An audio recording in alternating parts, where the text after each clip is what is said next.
After the war to end all wars, the world hoped for peace. But the seeds of conflict were already sown. In the shadow of economic collapse, new ideologies began to take hold. From the ashes of the old world, powerful new leaders promised a brighter future, though their methods were dark. A force rose from the shadows, promising power and control, and the world would tremble. His words resonated with a nation seeking scapegoats and salvation. The first tests of the new regime were met with silence from the world. The German war machine began to rebuild, in plain sight and with popular support. The policy of appeasement was born from a desperate hope to avoid another great war. But Hitler saw these acts not as gestures of peace, but as signs of weakness. The Polish border was next, and the world held its breath. In a stunning turn, two sworn enemies signed a non-aggression pact, secretly dividing Eastern Europe between them. Final messages were sent. Final pleas for peace were made. Then, on a quiet September morning, the shadow fell. The invasion of Poland began, a thunderous start to a war that would engulf the globe. Brave but outmatched, the Polish army fought with a spirit that would become a symbol of defiance. The world watched in stunned disbelief as Poland fell in a matter of weeks. The war that began in Eastern Europe was now a very real threat to the people of the West. France placed its hope in the Maginot Line, a series of fortifications they believed to be unbreakable. But the Germans had other plans. They would not attack head-on. Instead, they would go around through the dense, supposedly impassable forests of the Ardennes. The lightning war was now aimed at the heart of Europe. Across France, a desperate exodus began, a nation on the run from a force they could not stop. The speed and power of the German advance was psychologically devastating. The Allied armies were trapped, a massive pincer movement closing in on the coast. The British Expeditionary Force and the French army were pushed to the sea, their backs to the wall. Winston Churchill, the new Prime Minister, gave a rallying cry that echoed across the globe. A call for help was answered not by warships, but by an armada of civilians in small boats, heading into a war zone. The miracle of Dunkirk was not a victory, but a powerful symbol of resilience and unity. They had escaped, but they left their equipment behind. France, however, was lost. Paris fell without a fight, a national tragedy that marked the end of an era. The silence in Paris was more chilling than any sound of battle. With France fallen, Britain stood alone, a solitary island nation preparing for an invasion. Across the narrow channel, the German invasion force gathered, poised to strike. But before they could land, the Luftwaffe had to clear the skies of the Royal Air Force. This was not a fight for land, but a fight for the very air itself. In the skies over England, a few brave men fought a battle for the fate of an entire nation. Every day, the battle raged, and every day, the stakes grew higher. Unable to break the RAF, Hitler's focus turned to terrorizing the cities. The London Blitz was meant to break the British spirit, but it only forged it stronger. The people of Britain refused to be broken. They stood firm, proving that resilience was their greatest weapon. The invasion was called off. The Battle of Britain had been won. Having failed to break Britain, Hitler's gaze now turned to his sworn ideological enemy. The vast, cold lands of the Soviet Union beckoned with the promise of resources. Operation Barbarossa, the largest land invasion in history, was about to begin. The Germans were confident in their ability to defeat the Soviets in a matter of months.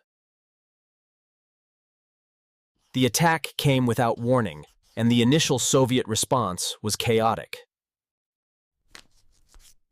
The speed of the blitzkrieg was as effective in the east as it had been in the west.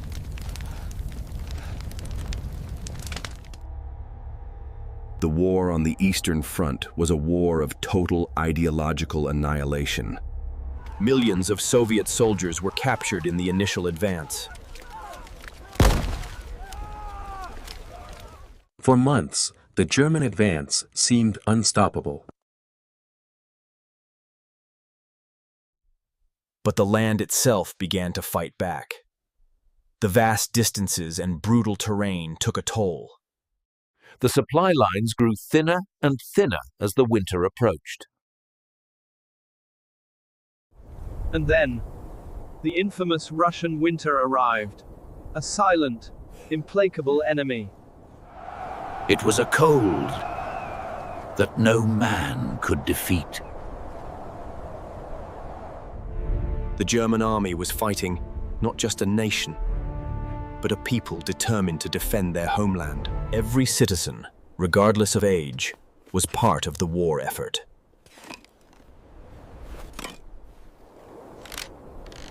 The will to resist hardened with every passing day.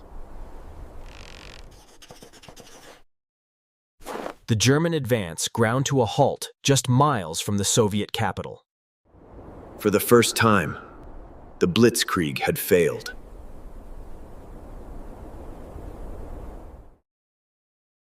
As Europe was consumed by war, a new conflict was brewing across the Pacific. The Empire of Japan had expansionist ambitions that would soon clash with the United States. Japan's reach was growing, and its goals were clear: to dominate the Pacific. In Hawaii, on a quiet Sunday morning, the American fleet rested, confident in their isolation. Then, the sky filled with enemy planes, and the world was changed forever. The surprise attack was meant to cripple the American fleet. But it had the opposite effect.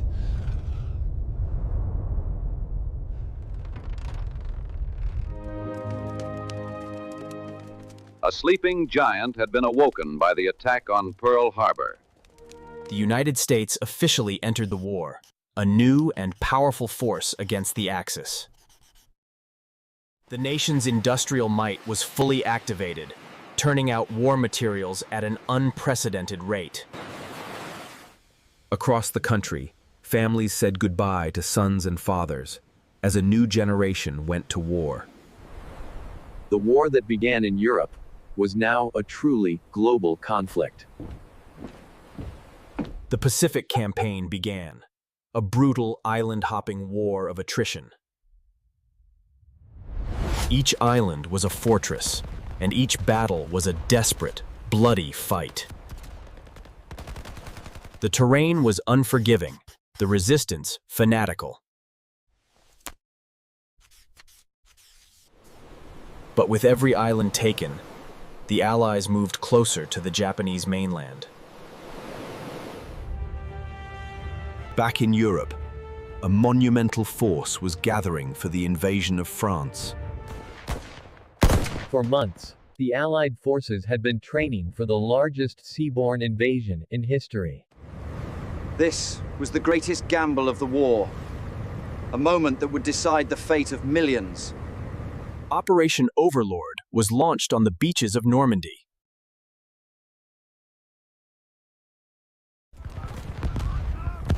The longest day began on the shores of Normandy, a desperate gamble for freedom. Amidst the chaos, acts of incredible bravery were the norm. Inch by agonizing inch, the beachhead was secured. The liberation of France had begun.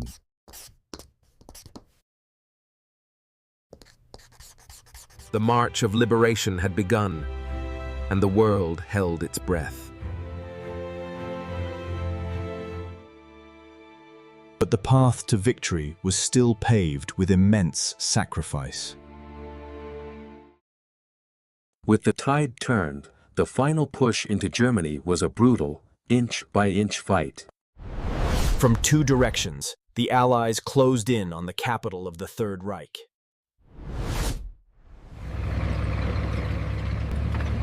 The Battle of Berlin was the last stand of a collapsing empire. Hitler's last order was to fight to the last man, a tragic end for a nation he had promised glory. The Third Reich, which was supposed to last for 1,000 years, was over. East met West on the Elbe River, a moment of profound unity after so much division. But in the wake of victory, the full horror of the war was finally revealed to the world. The liberation of the camps revealed a darkness that humanity had never imagined possible. The world grappled with the scale of the atrocities, a crime so immense it seemed impossible. The world demanded justice, and the Nuremberg trials began. A new era of international law. The war in Europe was over, but the world was in tatters. But the human spirit, resilient as always, began the slow, painful process of rebuilding. A new generation was born into a world changed forever by the war. And from the ashes of war, a new body was formed, dedicated to preventing such a catastrophe from ever happening again. The echoes of the Great War will always be with us, a reminder of what we lost, and what we must never again allow to happen. If you like this video, please like and subscribe on our channel.